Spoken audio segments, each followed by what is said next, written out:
Cooking રેસીપીમાં તમારું સ્વાગત છે। આજે આપણે બનાવીશું કાંદાના કુરકુરે ભજીયા। તો આપણે સૌથી પહેલા આપણે કાંદા લીધા છે, એ રીતના લેવાના છે અને આ રીતે આપણે એને કટ કરવા,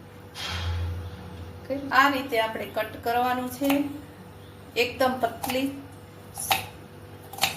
સ્લાઇડમાં આ રીતે કટ કરતું જવાનું છે। એકદમ પતલા થઈ જાય સ્લાઇડ ત્યાં સુધી કરતું રહેવાનું। આ વરસાદમાં બધાને ભજીયા બહુ ભાવે। આ રીતે ડુંગળીના ભજીયા આપણે 10 થી 15 મિનિટમાં બની જાય છે। આમાં બહુ વાર નથી લાગતી બનાવવામાં। આ રીતે આપણે કટ કરતું રહેવાનું અને આપણી ડુંગળી બધી કપાઈ જાય એ રીતે આપણે આ રીતે બધી ડુંગળી કપાઈ ગયા છે। પછી આમ મસળી લેવાના। હવે એમાં આપણે એડ કરીશું કાંદા, આદુ એડ કરીશું અડધી ચમચી જેટલું, ગરમ મસાલો એડ કરીશું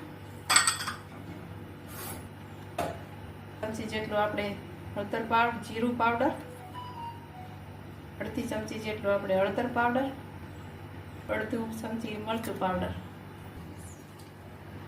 સ્વાદ પ્રમાણે આપણે મીઠું એડ કરીશું।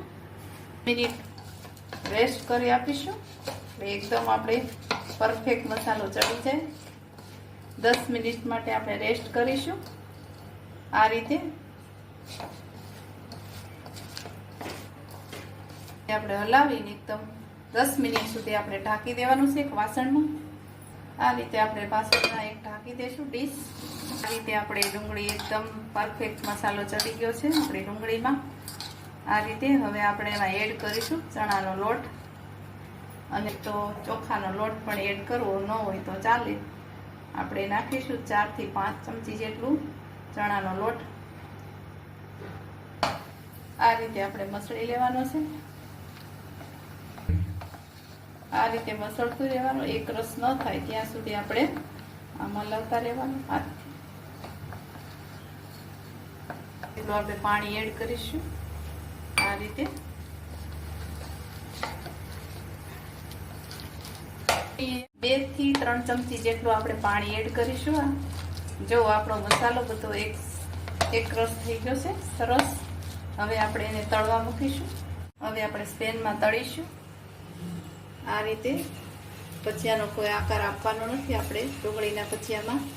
આપણે જેમ હોય જેમ આમ પડે એમ આકાર, આપણે કોઈ આમાં આકારની જરૂર નથી હોતી ભજીયામાં। ડુંગળીના ભજીયામાં એકદમ તમે ધીમા તાપે ચડવા દો તો એકદમ કુરકુરે જેવા ભજીયા બને છે।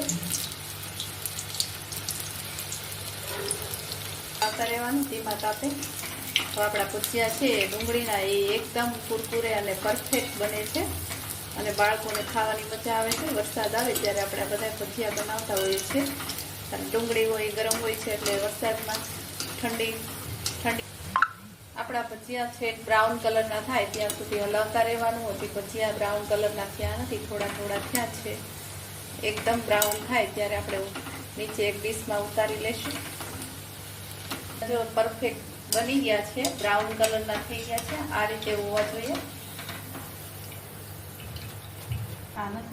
અમારા ભજીયા જો એકદમ ટેસ્ટી અને સરસ બની ગયા છે। તો અમારો વિડીયો સારો લાગ્યો તો અમારા ભજીયા વિડીયો જો સારો લાગ્યો તો લાઈક કરજો, શેર કરજો અને સબસ્ક્રાઈબ કરજો।